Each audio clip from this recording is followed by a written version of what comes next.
Sinjur insemmilkom il-lejl tajjeb merħba għal Programm Insights. Is-suġġett tal-lum se jkun il-pensjonijiet u miegħi għandi lill-Ministru Michael Falzon, responsabbli fost oħrajn mill-pensjonijiet, kif ukoll Onorevoli Ivan Bartololio, wkoll kelliem tal-Oppożizzjoni għal pensjonijiet fost dikasteri oħrajn. Insemmilkom u lejl tajjeb. Mela, ħanibda bik, Ministru. Il-ġimgħa l-oħra kien hemm kummenti li tajt lill-medja illi kien hemm minn taħt diversi interpretazzjonijiet. Spjegaħ li ftit, xi tajt li tagħt li 20-30 sena oħra ma tafx xejn jiġri, ħalli hemm on record tkun spjegajta ħalli nies hemm barra jifhmu.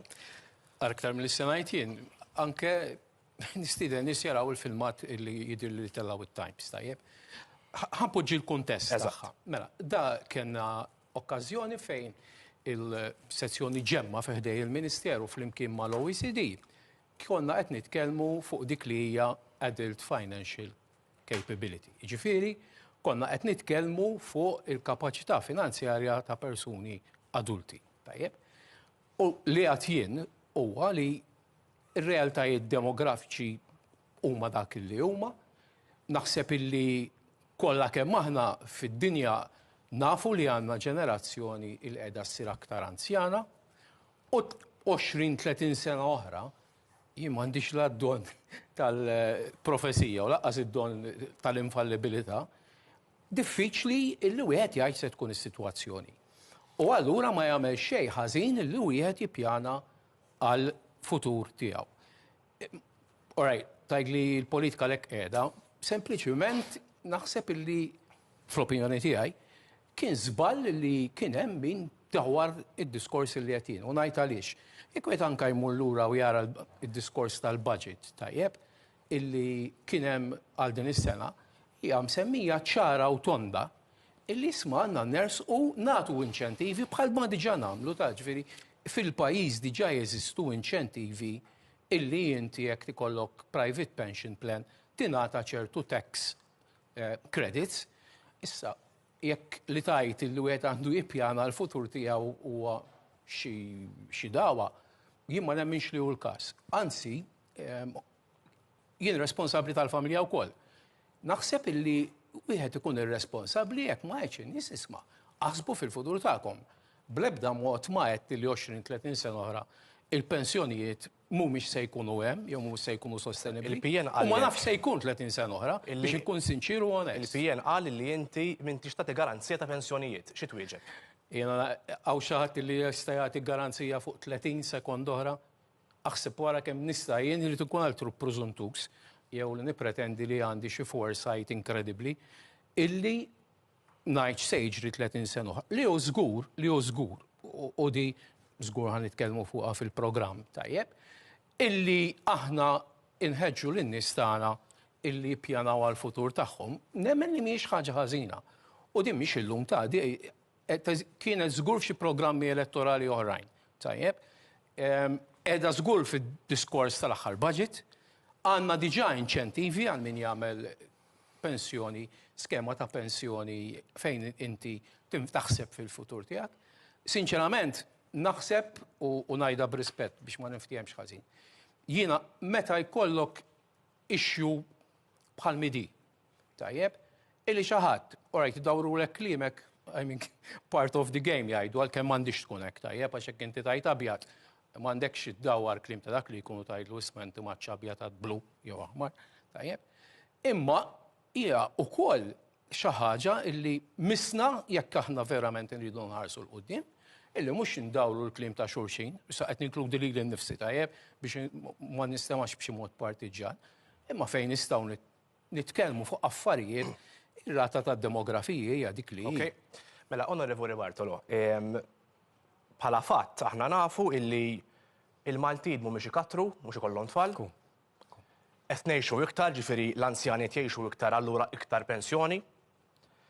U dan il-gap qed jimtela b'ħaddiema barranin illi tiħallsu l-bolla u għalihom m'hemmx pensjoni. Għax skont rapport tal-KPMG stess, nofshom daw jitilqu mill-pajjiż wara sena. Issa, jiena kont ukoll għall press conference għamiltu intom brabta ma' din il-kwistjoni. Qedtu dak qed kontajtu imma ma ħriġtux b'soluzzjoni. Jekk għadha hemm il-PN fil-gvern, x'jagħmel differenti biex del-pensjonijiet, del-bomba tal-ħin, del-garanzija U li tingħata. għamanix bomba tal-ħin laqqas. Grazzi Glenn, grazzi ta' domanda tiegħek, però qabel xtaqt inwieġeb ukoll il-Ministru, Mela. ġifieri Mike.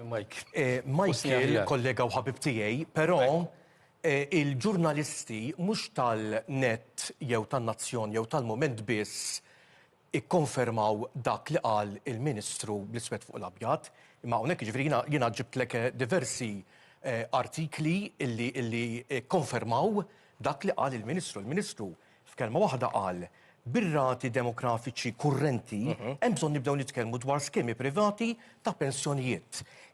U janqos min jagħmel di xu politika. In-nies hemm barra, speċjalment l-anzjani tagħna, u jiena ċert li il-Ministru bħali irċieva patafjun ta' emails u SMSs. L-anzjan hemm barra il-bot mit-teknikalitajiet irridu nispjegawlu, irridu ngħidulu eżattament x'jrid ifisser u l-fejn irridu naslu. Illum il-ġurnata, Glenn, kif qed tajjeb inti, l-anzjan qed ibati minn l tal-ħajja, l-anzjan qed ibati minn problemi ta' mediċini out of stock, mediċini illi ma jkunux jaqblu għalih għaliex mhumiex fil-formular tal-gvern, ma dana kollu ikollu joqgħod b'dak jew inkella ikollu jixtri mill-pensjoni tiegħu kirjiet għoljin, speċjalment dawk l-anzjani li kienu ċemplu kien hemm momenti inkwetanti snin u xhur minnhom speċjalment tal-pre-95 rent, is-solitudni, l-esklużjoni soċjali, dak kollu ġej mit-dħul tagħhom, mill-pensjoni tagħhom. Ma jinqdewx mill-banek, dawn huma kollha problemi. Illi hemm barra l-anzjani tagħna qegħdin jaffaċċjaw abbużi familjari.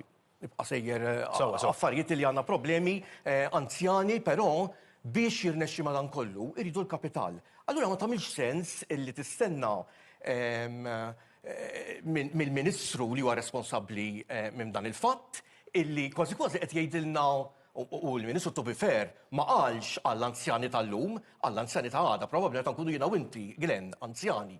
Ġifieri għal-żminijiet ta' għada mhux hekk. Għadkom lura Ġifieri aħna qegħdin nitkellmu u l-anzjan barra irid fatti għaliex il-pensjoni għalih hija kapital. Tajjeb ħafna, issa. U l-anzjan fem illi f'dan il-moment għandu problema ta' dak li qal għaliex ħafna drabi minn dak kollu li semmejt mhux qed iħoss illi għandu sens ta' sosten fil-ħajja tiegħu. Mela, issa l-Labor il-pjen jgħidlu isma' int ħad titkellem pensjoni minn sena sena. Xaqt ngħid l-aħħar ħaġa. Il-Ministru aħna f'dak il-press conference sfidajnieh qednielu jiċħadha pereżempju dak li għedna ħana fl-istqarrija ta' dakinhar. Ġifieri jiena lejla nistennieh illi aħna hawnhekk ma ġejniex biex dan huwa suġġett u jiena u sieħbi Michael dejjem nitkellmu fuqha u anke b'ras ma' ras. U aħna nippruvaw impoġġu fuq mejda u naħseb kull politiku għandu jkun hekk, irridu nkunu eżemplari li impoġġu fuq mejda u nippruvaw mhux biss insibu soluzzjoni, ma jridu naraw. Imma importanti li jkun gvern li jisma'. Għax ikun hemm mument mhux qed ngħid tal-Michael darba, ikun hemm momenti fejn il-gvern ma jismax. Ħane fuq, mela, soluzzjoni għandu l-PN, ora, m'hemm dil-problema qed jgħid il-PN.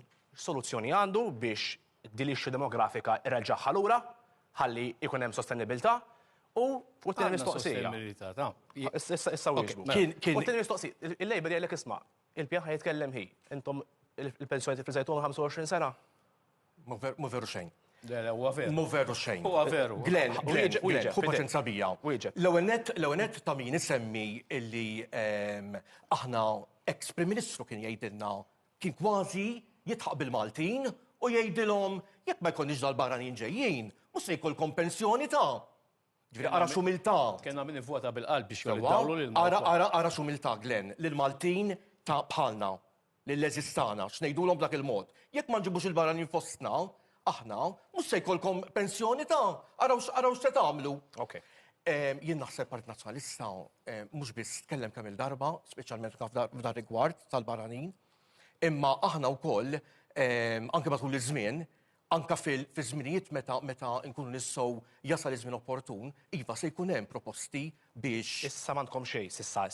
Mhix ngħidlu għandna xejn. Din għassa biex tieħdu biċċa u tkunu tistgħu tirreklamaw biha. Le, m'aħniex ngħid hekk. Aħna qegħdin nitkellmu kontinwament fuq din il-problema, però bħalissa L-iktar problema mhijiex l-biċċa xogħol tal-barranin, il-problema ta' bħalissa naf x'inhi Glenn, illi hemm barra l-anzjani tagħna qegħdin jistaqsu 1000 domanda jiena qabel ġejt hawnhekk issa kont f'karozza. Saqni ħabib tiegħi. U kont qed nara l-emails deħlin fuq il-biċċa xogħol tal-pensjoni, dik hija il-problema attwali. Mela, Ministru, qed jgħidlek illi kellek il-Ministru li qallek isma' ħaddiha barranin minħabba mingħajrhom bla pensjoni ħad tibqgħu nkella. Naħseb li maħniex korretti 100%. Ovvjament il-ħaddiema barranin li ġew u jħallsu l-kontribuzzjoni tas-sigurtà soċjali u jitilqu wara ċertu żmien. U allura ma jikkwalifikawx biex jieħdu pensjoni lura, dawk iva huma parti mill-kontribuzzjoni li jinġabar biex ngħidlek f'pakkett wieħed.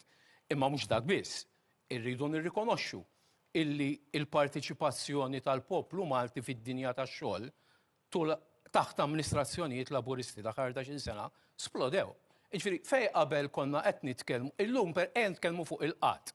Illum għandna l-inqas numru ta' nies li jiddependu fuq il-benefiċċju tal-qatt illi qatt kenna, tajjeb?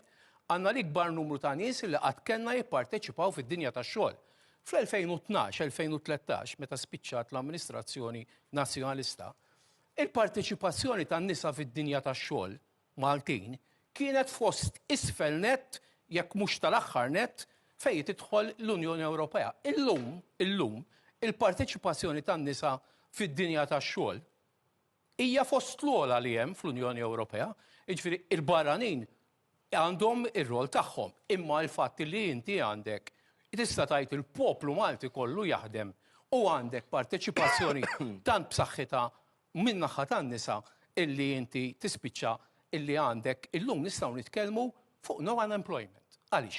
Għax f'kull ekonomija ċertu ammont se jibqa' dejjem huwa meqjus bħala full employment. Dik biex niċċaraw il-fatt. Issa bit-track record żgur jista' jitkellem kulħadd minn barra l-Partit Nazzjonalista. Issa di jistgħu meruni u jistgħu idawruha kif iridu. Bħala fatt. U l-pensjonanti li qed jarawni jistgħu jikkonstatawh. F'25 sena ta' amministrazzjonijiet nazzjonalista, il-pensjoni, u ħan nispjega biex ħadd ma jgħid li qed nilgħab bid-diskors, il-pensjoni ma żiduwix ċenteżmu wieħed. 25 sena sħaħ. L-unika ħaġa li kienu jagħtu lill-pensjonanti kienet iż-żieda tal-għoli tal-ħajja. U għamlu żmien, kull pensjonant li qed jarani jista' jikkonfermahda. Għamlu żmien laqqas kienu jtuhom il-kola kollha. Kienu jtuhom 2/3 tal-kola.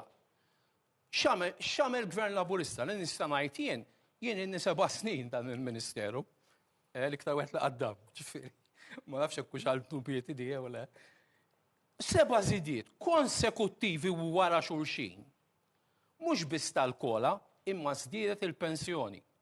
Min kien fuq il-pensjoni minima nazzjonali, tajjeb, fi żmien amministrazzjonijiet nazzjonalisti fej kellna wkoll, għax Ivan għadda kumment fuq ex-Prim Ministru, m'għandu kull dritt, ma kellna wkoll ta' ex-Prim Ministru illi vvota bil-qalb biex jolew il-kontijiet tad-dawl u tal-ilma, u jekk kien hemm xi ħadd illi bata, kienu l-pensjonanti, jien niftakar nidħol ġodjar, u naħseb anke l-kollega jekk jara ftit fil-memorji tiegħu, illi tajlek sinjur bozza waħda nista' nixalien, u x'kienet is-soluzzjoni dak iż-żmien? Intuhom 4 bozzot. Tajjeb, iktar minn hekk, minn barra 7 żidiet, il-bieraħ kombinazzjoni dik kont naqas fortunat fuqha. Il-bieraħ kienet World Happiness Day. U f'rapport illi huwa mod internazzjonali tajjeb, illi meta ġi eżaminat il-poplu Malti, l-iktar nies illi huma kuntenti u għandhom positive outlook huma preċiżament is-65 plus. M'għandniex issues u żgur li għandna. Hekk ħa nitkellmu mela li hekk nitkellmu pereżempju fis-sens ta' solitudni. U żgur li għandna issue bħal m'għandha id-dinja kollha. Imma jekk hemm xi ħaġa illi żgur parti intenzjonijiet ma m'għandux kredibilità hija fuq il-pensjonijiet. U ngħidha u naf li ħajajt li mhux veru u ħanajda xorta x'nemminha. Meta minn 2/3 tal-kola tajjeb, minn 2/3 tal-kola iddeċidew li utihom il-kola kollha, kważi b'sens ta' vendikazzjoni, laqqas biss żidu ilhom mal-pensjoni, għamlu ilhom forma ta' bonus.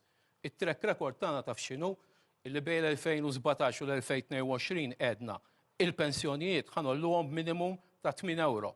Minn barra l-kola, ollejnijom b'14 euro u 17 ċentesmu. Mela, Din darba wedna li nolluhom 15 euro tul din il-leġislatura u nseraħ moħsieħbi, u nseraħ moħdaw kollha qed jgħu hawnhekk tajnikom kelma. Il-pensjonijiet nżiduhom mhux il-kola, flimkien mal-kola nżiduhom 15 euro sal elezzjoni oħra nassigurakom li nagħmluha. Onorevoli Bartolo, per prinċipju il-PN mal-pensjonijiet privati jaqbel jew le? Jiena naħseb bla dubju ta' xejn, dawna mhux il-bieraħ bdew, il-pensjonijiet jien għandi waħda pereżempju. Mhux hekk. Pensjoni privata nħallas, jiġifieri xi ħaġa fix-xahar. Mhux hekk. Jiġifieri, però ħankompli ma dak tiegħi mhux importanti. L-NSO xjentifika, stħarriġ xjentifiku tal-NSO, minkejja dak li qal il-Ministru u dal-ħafna ftaħir u walla il-seba' darbiet, ma dana kollu fil-2017 25% f'Malta. Kwart.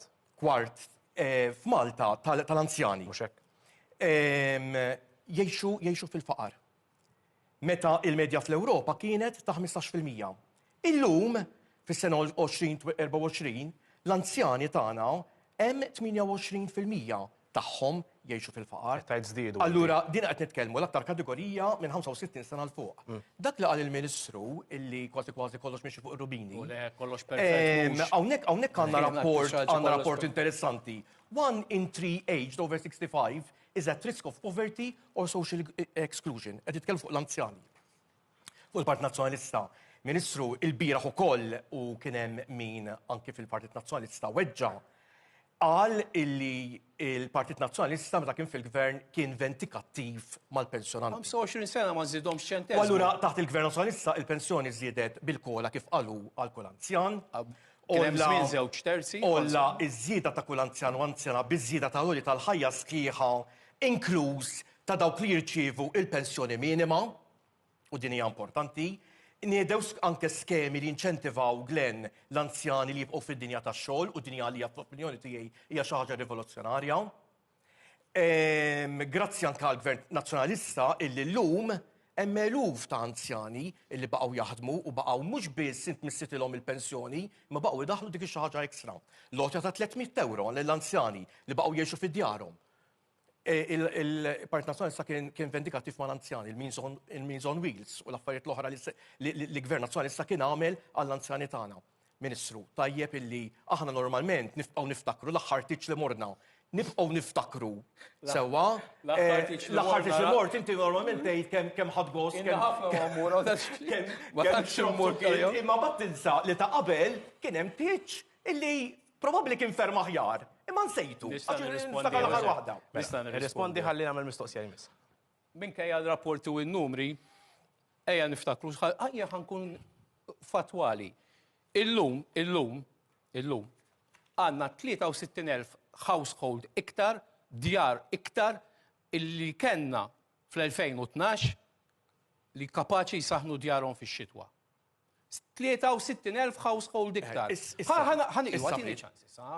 material deprivation li kienet gravi dik, is-solid ftit. Allura il-faqar sar all right issa. Sparixxejnieh. Michael. Ma nibdewx inġibu ruħna tal-PN. Lejn il-Partit Nazzjonalista ġej gburi. Għandek kull dritt. Ħadd mu perfett inkluż laqqasijiet. Tajjeb, ċajta parti. Illum għandna 63,000 iktar. Tajjeb, anzjani jew djar households. Li jistaw jisaħnu d-darom fi xitwa. Inti semmejt il-grant. Aħna mux bizzidna l-pensjonijiet għal 9 darbiet wara xulxin, għax min kien fuq il-pensjoni minima nazzjonali, tajjeb, zdiet 9 darbiet, fuq xulxin. F'25 sena, jina il-kollega ma semmix darba, jien nistiednu, semmi li darba li jollejtu l-pensjoni, mux zida tal-għol il-ħajja, darba f'25 sena u għajtlib kem.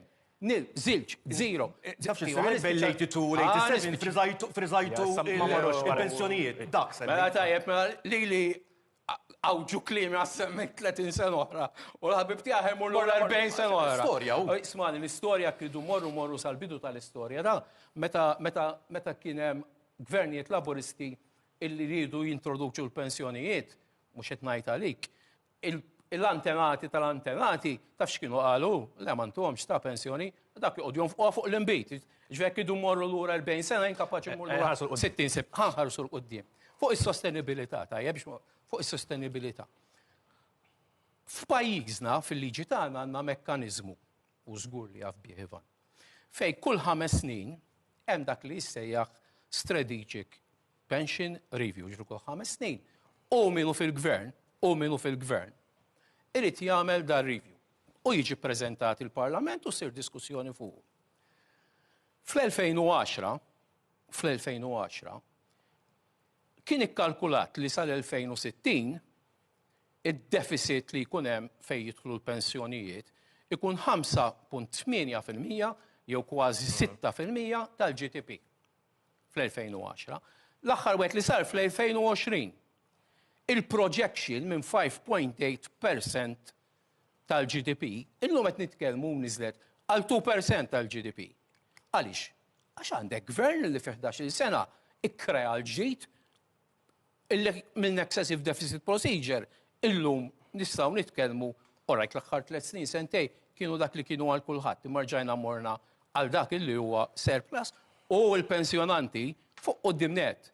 Jiena mhux noqgħod nikkustinja fuq dak għax sema fuq ir-riskju tal-faqar. Illum naħseb tħalt f'djar. Ivan. Tħalt f'djar li dawl maqtuħ u jgħixu bil-dawl tal-laptop. Jiena tħalt. U alright, mela illum fatti ħanala, tajjeb, jiena mhux se niġi hawn ngħid li kulħadd qiegħed jgħix tare. Mhix ir-realtà. U nagħmlu x'nagħmlu, il-partiti kollha li hawn fuq id-dinja u l-ekonomiji kollha fuq id-dinja dejjem ħajibqalek faxxa illi ma tilħaqix biżejjed. U xogħolna x'inhu? Li dik il-faxxa dejjem inċekknuha. Illum dawk li huma f'severe material deprivation għax uża t-terminu u biex in-nies jifhmu jiġifieri qiegħed inti għandek nuqqas materjali sever, illum huwa it-terz illi ħalla warah il-famuż gvern ta' Gonzi PN. It-terz. U dawk li qegħdin f'deprivazzjoni materjali huma n-nofs ta' dak il ħalla warah il-famuż amministrazzjoni Gonzi PN. Onorevoli. Għatmat li għaw l-perfezzjoni. Onorevoli Bartolo, issri kritika dwar l-anomalija tal-pensjoni ta' dawk ta' bejn qabel is-61 u wara 62. Bravu roħra. Il-Labor jgħid li dan il-PN ħoloq diskriminazzjoni bejn pensjonanti. Inti x'tikkummenta? Mela, hija tini naqra spazju għaliex fija tifsira mhux ħażin. Spazju daqsu, Fija tifsira mhux ħażin. Fidej. L-għonet aħna meta wieħed il-pensjonijiet ġejjin minn kontribuzzjonijiet soċjali. Illi aħna nkunu ħallasna, kulħadd il-ħaddiem ikun ħallas. Meta ġrat ta' min isemmi illi l-istorja tmur lura ħafna lura u il-kollega tiegħi jaf għaliex il-kollega tiegħi fin-1996-98 kienu fil-gvern u kien hemm kollega tiegħu ħabib tiegħu u kien qallhom illi jekk ma nagħtux każa din l-anomalija se jkollna problema, qed nirreferi għal Ministru dak iż-żmien Leo Brincat. Ma jistax ikun għax. Fin-1998, li kien għalihom dawn fil-fatt ħalliwa taħt it-tapit, imbagħad fin-98 nafu l-istorja kif kienet, tella reġa' Gvern Nazzjonalista. Però il-problema tal-din l-anomalija li qegħdin insemmu tal-1962 baqgħet hemmhekk. Fil-fatt, Leo Brincat kien qal jekk ma nagħtux każa issa sal-2010 se jkollna problema kbira. Allura xi nies esponenti u m'hemmx għalfejn insemmuhom fil-Partit Laburista kienu qalu mela nagħtu każa fl-2010. Partit Nazzjonalista din l-anomalija kien għaqli biżżejjed illi ta' każa 5 snin qabel fl-2006. Għaliex kieku fl-2006 ma għamilx ir-riforma tal-pensjonijiet, kieku dawk li ġew wara qegħdin jieħdu pensjoni tal-ġuħ. ċar, Ministru, għallek li kikon il-PN, illum dawk li twildu qabel pensjoni tal-ġuħ qed jieħdu. X'tikkumment? Kieku ma mhix il-riforma tal-PN qabel 2010. Ekku. X'tikkummenta? Ħa nipprova nkun diplomatiku ma' ħabib tiegħi hekk, imma bir-rispett kollu ma jafx qal. Id-distinzjoni bejn pensjonanti din għal-nubieti naħseb spjegajt 1000 darba mill-paċitlaw. Fl-2006 meta saret riforma hekk kien isejjaħ il-gvern ta' dak iż-żmien fl-2006. Jiġifieri fin-1996 Leo Brincat żgur sakemm ma kellux unsellimlu minna u id-don tal-Ispirtu Santu illi jara il-qoddim, żgur il ma kienx qed jirreferi għal di, għal xi ħaġa oħra jista' jkun. Fl-2006 Gvern Nazzjonista ħad deċiżjoni. U għalhekk, għal dawk illi twildu sal-31 Diċembru tan-1961, dawk jikkwalifikaw għal pensjoni b'35 sena bolli u l-pensjoni massima tagħhom ħad tkun X, ibbażata fuq kaloli tal-ħajja. Dawk li twildu mill-ewwel ta' Jannar 1962 u biex inkunu ferma kulħadd dawn huma obbligati illi ħalsu 40 sena bolli tajjeb biex. Minn hemmhekk ġiet fil-fatt. Mhux il-verità irridu ngħidu mhux ġejja ngħid xi ħaġa oħra. Dawk il-maximum tagħhom jista' jibqa' tiela. L-anomalija, l-inġustizzja inħalqet fl-2006 għax hemmhekk inħolqu iż-żewġ klassijiet. X'ġara? Ġara li sakemm ma bdewx ħerġi tanna jien ngħid il-verità mhux noqgħod. Sakemm ma bdewx ħerġin tan-1962 il-qudiem, kulħadd biex ngħid hekk kellu l-istess massimu. Meta issa wasalna fl-istat illi bdew ħerġin tan-1962, allura bdiet toħroġ fid-der illi seta' kellek każ illi jiena u l-ħabib tiegħi konna naħdmu l-istess intrapriża, bank ma' bank. Jien twilit qabel l-aħħar ta' 1961. Veru, qabel jien, tajjeb. Il-kollega tiegħi wara u l-maximum pension tiegħu, eżempju da, hija 1200, imma tiegħi qatt ma tista' biss il-11%. L-anomalija u l-inġustizzja ħoloqa Gvern Nazzjonista fl-2006. Ħajsowi għal-gvern? Bdejna. Ara, jien mhux se Bis-saħħa tal-pin bdewa. Għaliex fl-aħħar manifest elettorali. Is-saħħa iwa.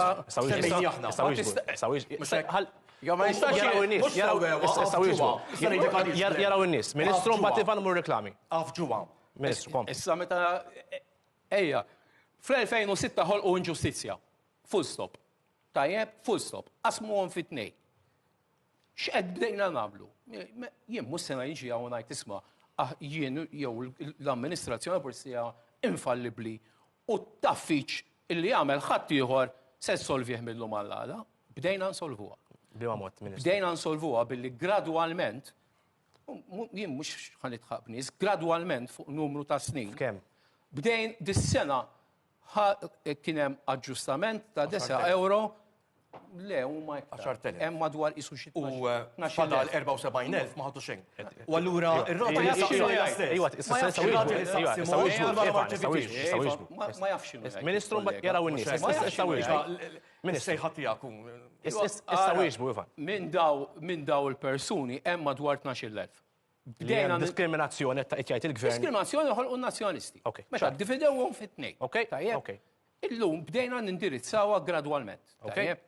Issa, ovvjament, x'inhu l-endgame? L-endgame huwa illi il-maksimum ta' kulħadd jiġi l-istess. Mista ssir darba f'sena, hija mifruxa fuq numru ta' snin, jekk ikun hemm gvern laburista li joħloq il-ġid. Bħal ma jispiċċawx f'kaxxa. Ħares. Aħna l-iktar li ngħixu l-Maltin. Biex niċċajt ngħidilhom, taħt il-lejba laqqas iridu jmutu tant huma kuntenti. Okej, ħammorru għal reklami b'qgħu magħna wara nissuktaw id-diskussjoni dwar il-pensjonijiet b'qgħu magħna.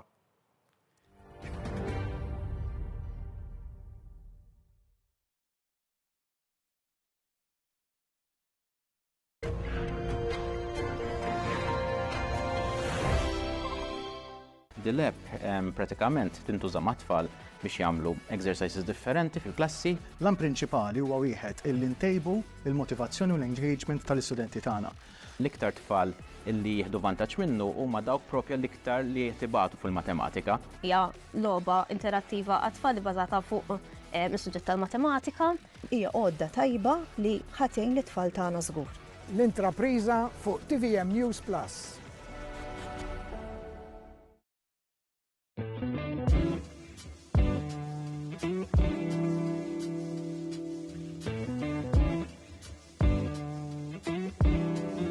Tinsewx nhar is-sibt li ġej minn hawnhekk minn ġewwa Smart City araw viżjoni għal riċetta daqsxejn spicy. Narawkom. Ciao.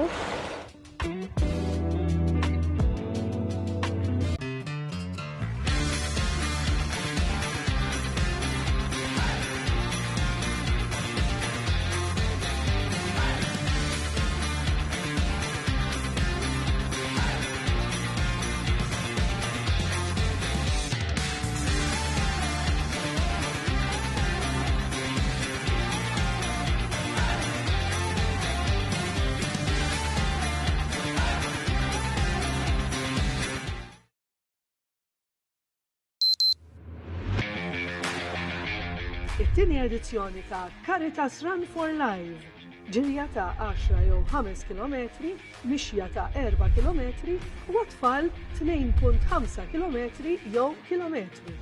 Miċ-ċentru terapeutiku ta' San Blas u lura.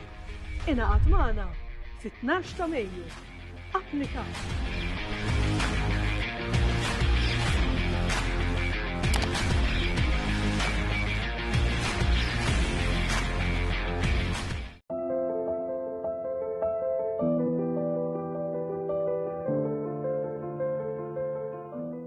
Ħsibiet tal-ġimgħa mqazza bit-tema Sinjal ta' kontradizzjoni ma' Fader Luis Malija bit-2-25 sal-ħamis 28 ta' Marzu fid-9:15 ta' filgħodu. Dawn il-ħsibiet ikunu mtennija kuljum fit-8:15 filgħaxija. Ħsibiet tal-ġimgħa mqazza fuq TVM.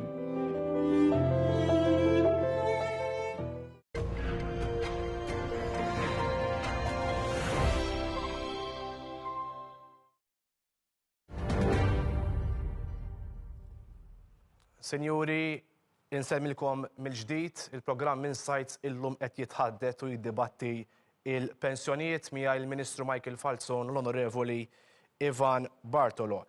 Onorevoli Bartolo, int għamilt ċen qabel għal fatt li il-PN inċentiva u ħeġġeġ l-anzjani jaħdmu wara l-età ta' l-irtirar.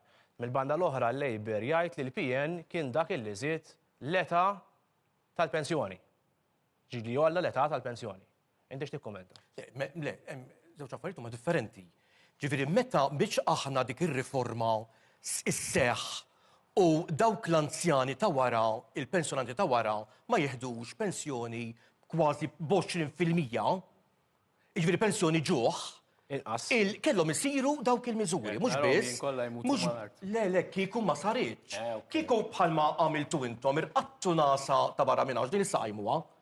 Ġifieri din messhom ilhom 10 snin fil-gvern issa, din messa ilha li qamet, ġifieri il-Partit Nazzjonalista issa fl-aħħar manifest elettorali semma din l-anomalija u qal li sejħu ħsiebha imma Gvern Nazzjonalista fit-2006 kien qal ukoll li b'din ir-reviżjoni kull 5 snin trid tiġi studjata, irid ikun hemm reviżjoni. Qatt saret reviżjoni qatt ma jiena xi ħaġa fuqha, le.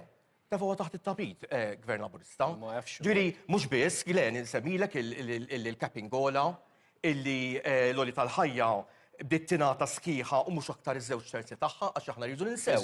Aħna rridu ninsew le żmien minn tof li kienet. Żmien minn tof meta minħabba il-pensjoni ta' żewġ terzi sewwa batew dik li darba kellimtek Michael dwar il-pensjoni tas servizzi li baqa ma sar xejn fuqha u li eluf ta' anzjani baqgħu ibatu din l-inġustizzja kbira illi ġibtu intom fi żmienkom. Dik hija l-problema li qed nitkellem dwarha Ministru Michael Falzon. Naħseb illi Ministru.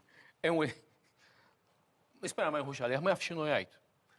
Għax hekk kien hawn xi ħadd li dejjem hemm fil-welfare state kien il-Perit Mintoff.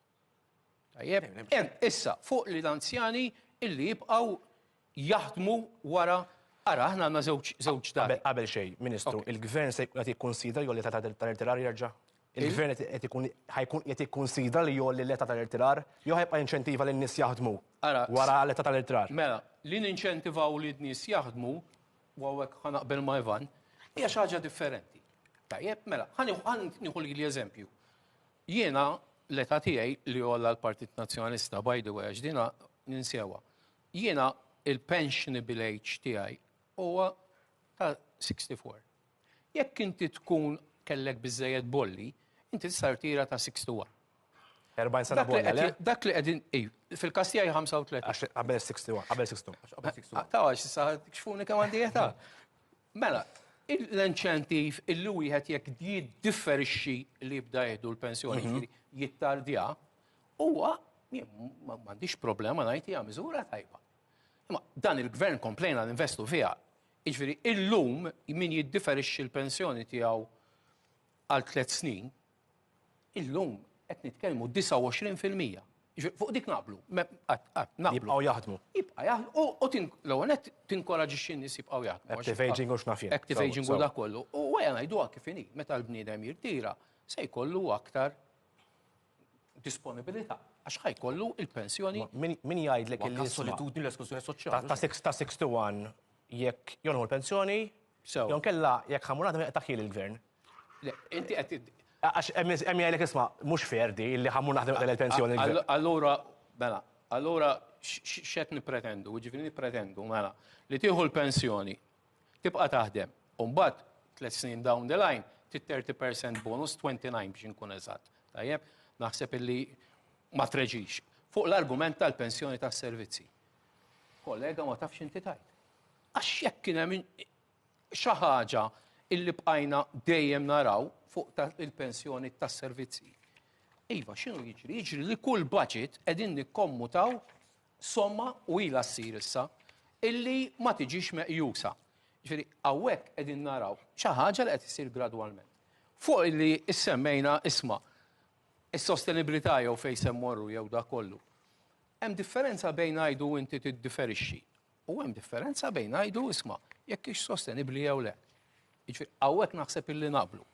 Imma żgur naqblu illi isma' jekk inti tiddiferixxi u tibqa' taħdem fid-dinja tax-xogħol għandek ikollok inċentiv u m'hemm xejn ħażin fiha. Jiġifieri għall-ħars ma naqblux fuq di. Issa rajt min għamilha, imma l-inġustizzja tal-2006 gvern nazzjonista ma għamel xejn dwarha. Tajjeb? U billi waħda tal-aħħar, għax semmijie kienet fil-manifest elettorali.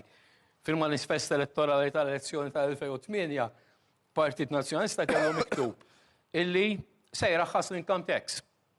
Taf x'għamel meta tela fil-gvern? Għallhom milli jedna m'hemm xejn. Jiġifieri naħseb illi naħseb mhux taf xejn. M'għandux x'jaqs. Mhux taf Right, mela, wieġeb Onorevoli Barton. M'għandux x'jaqsam b'rispett kollu.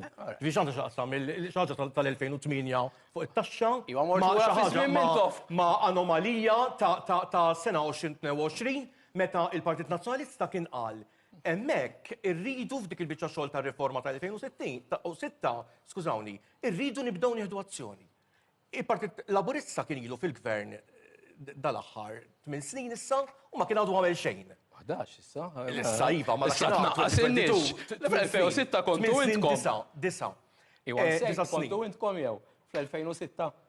Kien ilkom intkom 8 snin, 9 snin u għamiltu xejn. Fin-98 tal-Gvern Nazzjonalista u baqa sal-2008. Dinja, Michael. Iwa sanka l-istorja ħammeru. Taf kemm aħna ħbieb. U nibqgħu ħbieb. Michael żgur. Imma għaliex dak li huwa abjad ngħidulu abjad, dak li huwa iswed huwa iswed. Jiena pereżempju jiena għandi fuqek għandi affarijiet kbar x'ngħid, imma taf kemm tnaqqas mill-umanità tiegħek meta inti tgħid Gvern Nazzjonalista ma sar xejn fi żmienkom. Maċ li ma sar xejn. Qatt li ħloqtu l-inġustizzja. Jiena kapaċi ngħid illi taħt Gvern Laburista saru ċertu affarijiet sbieħ u ngħidha ma nibżax ngħidha. Ma jgħetajk pensu ħafna affarijiet oħra illi Gvern Laburista għamel. Għalli ma nkunux it-tip ta' politiċi. Meta tkun dak it-tip ta' politiku tkun qed taqsam u tnaqqas minnek, mill-ġmil li għandek. Mill-ġmil li għandek ta' persuna li tista' tirrelata miegħek, tista' titkellem miegħek, approachable. Jina u Glenn biex kun taf u anka telespettaturi tagħna jkunu jafu. Jina meta ikolli problema fuq xi individwu, inċempillu l-Ministru jibqa' jismani min jaf kemm ikollu xogħol. Nibqa' ngħidlu, nibqa' niffittaw. Mhux dak xogħli. U jibqa' jisimek wieħed mill-ftit teżori illi għandna f'pajjiżna. X'teżor, teżor.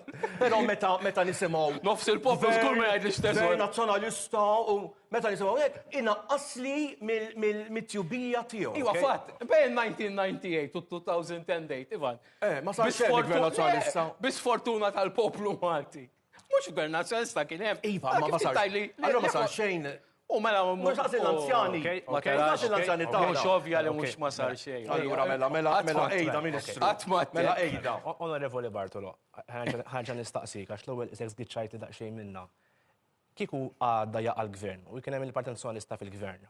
X'jagħmel differenti milli qed jagħmel bħalissa biex jassigura s-sostenibilità tal-pensjonijiet? Jiena naħseb qabel xejn fejn jidħlu l-anzjani, ħalli nitkellem b'mod ġenerali.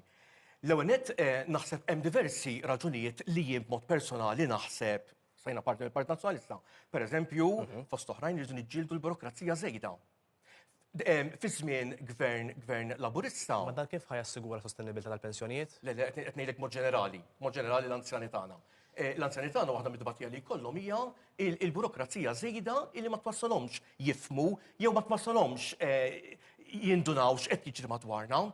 Pereżempju, fi żmien Gvern Laburista għamilna unit taħt jidher li taqa' taħt il-Prim Ministru, hawnhekk jikkoreġġini il-Ministru, fejn kien hemm dan il-unit ta' simplifikazzjoni tal-burokrazija. X'sar minnha din? X'sar minnha? U x'sar? Jiġifieri jiena naħseb hemmhekk din is-simplifikazzjoni għaliex l-anzjani tagħna mhux biss iridu jaslu għal ċertu problemi ta' kif wieħed jimla formula, problemi ta' kif wieħed iċempel, u ħafna affarijiet oħra fejn nassiguraw is-sostenibilità. Pereżempju, jien ma nafx ta' iktar tax credits, pereżempju, x'inhu dan hu l-Labor. Tajb, ħassi jaraw in-nies. PN fil-gvern x'għamel differenti min jagħmel il-Labor.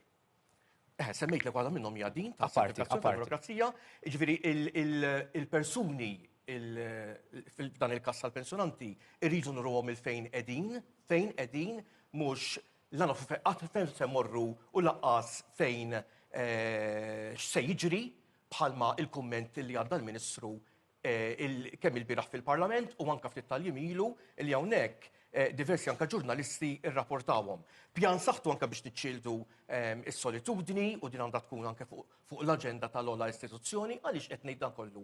Għax dak kollox ħaġa mal-oħra ġejja minn fatt illi meta bniedem, meta anzjan iħoss dawn id-daqqiet kollha, dawn l-isfidi kollha fil-ħajja, bla dubju xejn jintefa' lura u naħseb Partit Nazzjonalista dawn mhux biss qed jaħdem fuqhom imma jiddiskutihom kontinwament.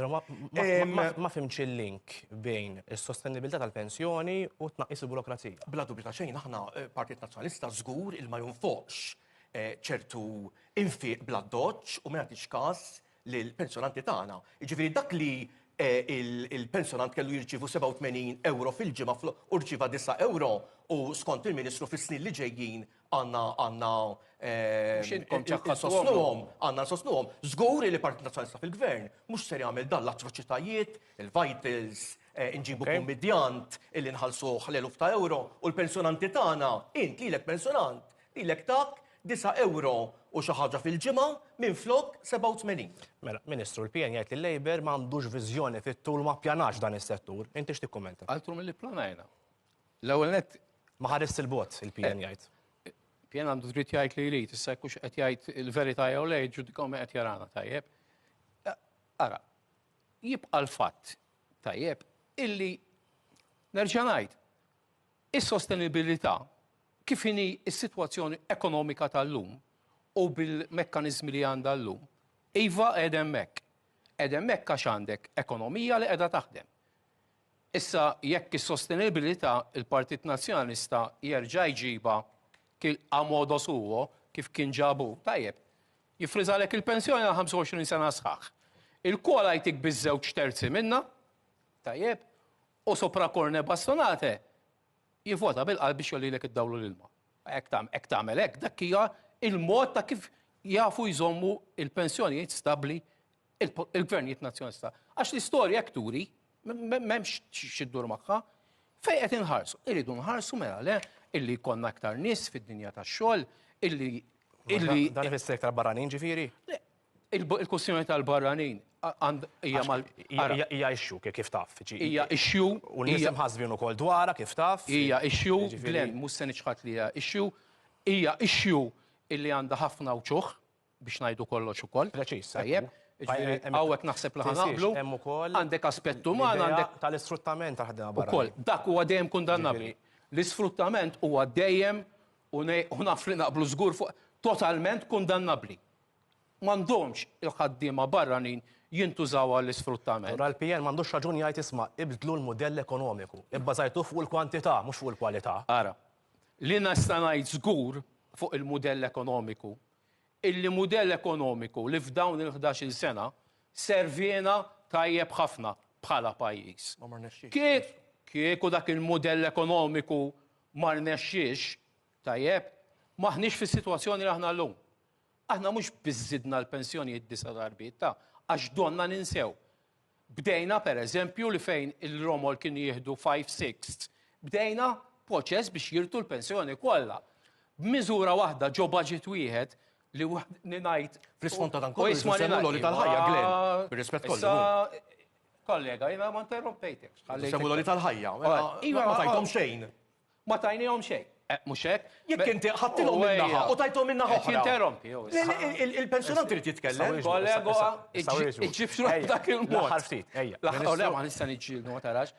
Aħna b'miżura waħda u nistqar waħda mill-iktar miżuri illi għandi għal-qalbi laqgħat tagħmilha kemm inni fil-politika kien meta irnexxielna indaħlu kważi 2000 mara li jieħdu pensjoni minima nazzjonali. Meta għamilna il-bolli ħallastom meta ħallastom noddu għomlok. Ma da kollu ma ninsewx affarijiet oħrajn ta' ġifieri meta inħarsu il-qudiem u hawnhekk u semmew il-barrani mhux se naħrab mill-argument. Din hija realtà mhix ta' pajjiżna biss. Hija realtà fid-dinja tal-punent kollha kemm hi. Jiena ġmaddiet kont EBSCO. Skuża, Ministru. Hija l-isfruttament diġà kundannajtu, Glenn, mhux għandna realtà u jaqbel anke tmux se jgħidha illi iva fid-dinja tal-punent għal raġunijiet diversi. Ekku, ġifieri ekku. ċertu xogħlijiet in-nies tad-dinja tal-punent ma jridux jagħmluhom. U m'għandekx min jagħmilhom. Ġifieri kont ngħidlek il-ġimgħa għaddiet Franza kriżi jitkellmu huma ta' mhux fuq il-Franċiżi għax aħna għandna d-diffikultajiet. Il-punt jibqa' illi mela le il-mudell ekonomiku ħadem u ħadem tajjeb. Ifisser li dan il-mudell ekonomiku għandna nibqgħu nsegwu għal dejjem ta' dejjem? Ngħidha żgur li le. Id-dinja llum qabel konna nitkellmu, Glenn, dal-puntu nagħlaq. Qabel konna nitkellmu fuq realtajiet ekonomiċi u Ivan jaf ukoll. Id-dinja kienet ħares lejn l-ekonomija dinjija bħala ċirku ta' 10 snin. Idok 10 snin fuq il-famuż wave and trough. 10 snin fuq 10 snin. Illum ikollok xi ħaġa waħda u momentarjament tħarbat pjan ekonomiku. Imma l-mudell ekonomiku ħadem. Għax kieku m'għandniex il-benefiċċji soċjali li għandna. Ok. Onorevoli Bartolo, il-Ministru qallek li l-mudell ekonomiku ħadem. Inti x'tikkummenta? Qabel xejn anka maqdar żmien Gonzi biex niftehmu. Tajb illi ngħidu illi Gonzi sar li sar anka fi żmien il-pensjonanti dak li sar fi kriżi ekonomika dinjija. Importanti li nżommu f'post. Tajjeb ukoll illi iżomm f'moħħu illi dawn il-miżuri li huwa semma huma miżuri short term. Għaliex minkejja kollox huma miżuri short term. Tar-Romol short term xi ħaġa sabiħa tant. Le. Imma minnaħa ħadnielhom, minnaħa tajnihom u minnaħa ħadnielhom. L-oli tal-ħajja illum Glenn u ngħidha bdieqa għaliex hawnhekk jiena fl-aħħar mill-aħħar nirrappreżenta l-Partit Nazzjonalista ma fl-aħħar mill-aħħar jiena Malti għandna mal-100,000 illi qegħdin jgħixu fil-faqar. Bidħul ta' 10,000 fis-sena mhux fittex l-NSO. Intom ma taraw intom is-severe material deprivation taraw biss. Għaliex kombinazzjoni fl-aħħar NSO tela ftejt, allura ninqeda biha. Ministru, in-nies mhumiex figuri, in-nies mhumiex patata, ġoxkora patata, il-bniedem huwa bniedem u jiena jekk hemm persuna waħda biss ta' illi qed bagħti l-faqar mur is-sub kitchens. Mur ara d-batijiet, għandi fl-ewwel sib tax-xahar ħatara n-nies, xi darbejja għandi Ministru. Nagħmlu kafe, jekk ikollok ċans. U tara n-nies jiġbru x-xirjiet. Ministru, aħna l-Partit Nazzjonalista, anke jekk persuna waħda, rridu nagħmlu ħilitna kollha biex dik iva intellawha mhix aħna qegħdin ngħidu intellaw iva lis-senjur il fuq. Mhux intellaw is-senjur biss u nibqgħu hemm, intellaw is-senjur però biex miegħu jiġbed lil fqir miegħu il fuq, dak li qed fil-faxxa ta' taħt. Ministru, l-PN jgħid li l-Labor ma jqassamx il-ġid b'mod ġust, detriment għal faxxat isfel. Fosthom l-anzjani bħala persuni vulnerabbli. Jekk hemm xi ħaġa li żgur il-PN ma jafx x'inhu jgħid hija dik. Hija dik. Il-pensjonanti alright, ma ġbitux il-kollega tiegħi ta' severe material deprivation. Ħajdu xi ħaġa oħra. Ħajlek xi ħaġa oħra. Il-ġimgħa ddiet ħareġ rapport tal-Unjoni Ewropea, mhux ta' Michael Falzon, u laqqas tal-Gvern ta' Roberta Bela, fuq faxxa ta' nies partikolari dawk ta' bejn 19 sena u 35 sena. Taf x'ħareġ ir-rapport? Il-pajjiżna għandu lanqas rata ta' nies f'dik il-faxxa f'riskju ta' faqar jew dik li hija eskużjoni soċjali. X'inhi 2%. il-verità? Inti tajtek. Glenn, ara, young people in Malta rank are happiest in EU. Young people in Malta rank are happiest in EU. Qed jgħid il-kontra dan ir-rapport li qed tgħid Issa wieġbu. Ministru, skużani, kompli. Għawara, mux il-Bartolozzo Jimporta. Għawara, Ministru. Onorevoli Bartolo, jimporta l-axħar xar minuti. Jimporta. Nassigurak li m'għandix għalfejn naqra xi.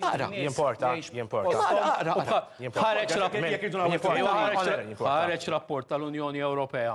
Illi jgħid illi l-faxxa il-kontra. Hija il-faxxa ta' nies. Għajdu li mhux vera. Mux vera. Illi l-faxxa ta' nies. Issa wieġbu.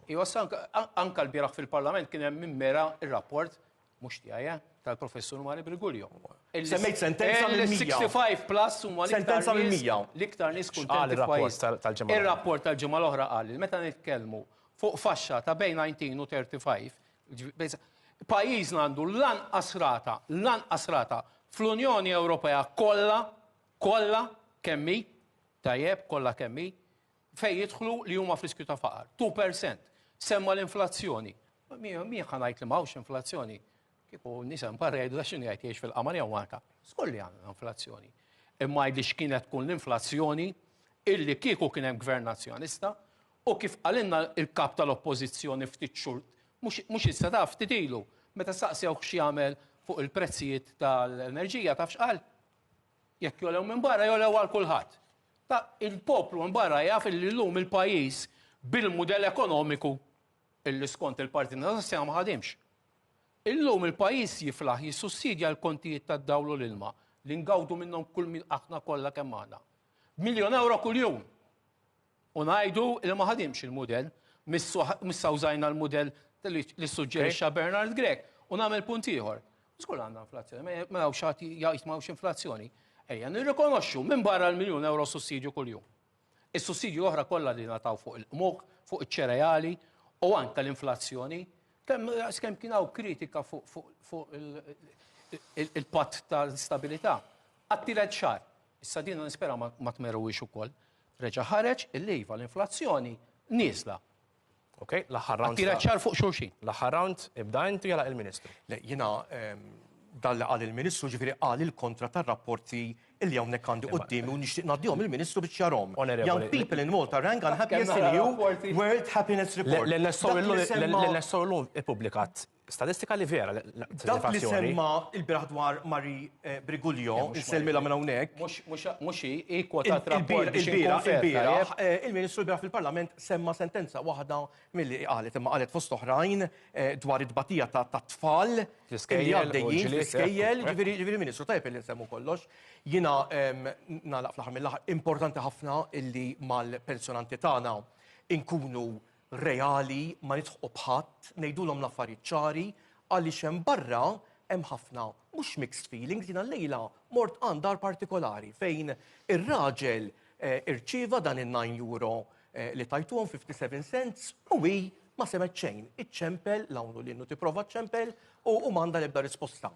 Qed insemmi lilha bħala eżempju għaliex mhux din il-mara biss semmen barra. Fil-break il-Ministru għalli anka lili tgħid kemm irċevejt u tgħid kemm irċevejt SMS u kważi ma tlaħħaqx magħhom. Jiena fl-oppożizzjoni ma laħħaqx magħhom. Anke ma waqafx.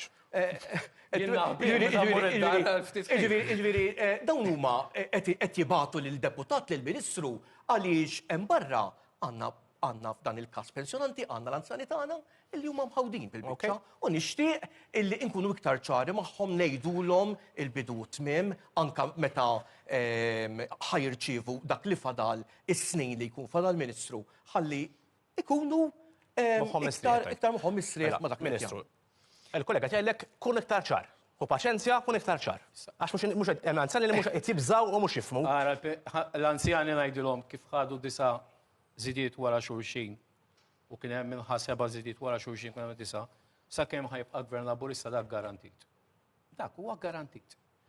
Hekk aħna ħan nitkellmu wkoll fuq di l-inġustizzja l ħadd ieħor li qed nirranġaw aħna. Tajjeb, il-nisnajd dis-sinjura li semma Van, nassigurak li jekk inti waħda minn dawk li inti titolata se tirċevihom, sinjura. Qed jinħadmu wasalna biex inlestu nassigurak li sa nofs is-sena kulħadd ikun irċevihom. Tajjeb, ċar biżejjed hekk?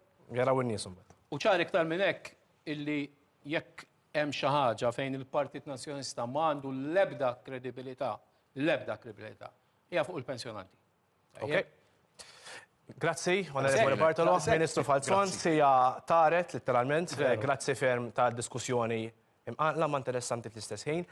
Mintemmu hawnhekk il-programm Insights narakom il-ġimgħa id-dieħla, ta' dakinhar saħħiet u tislijiet.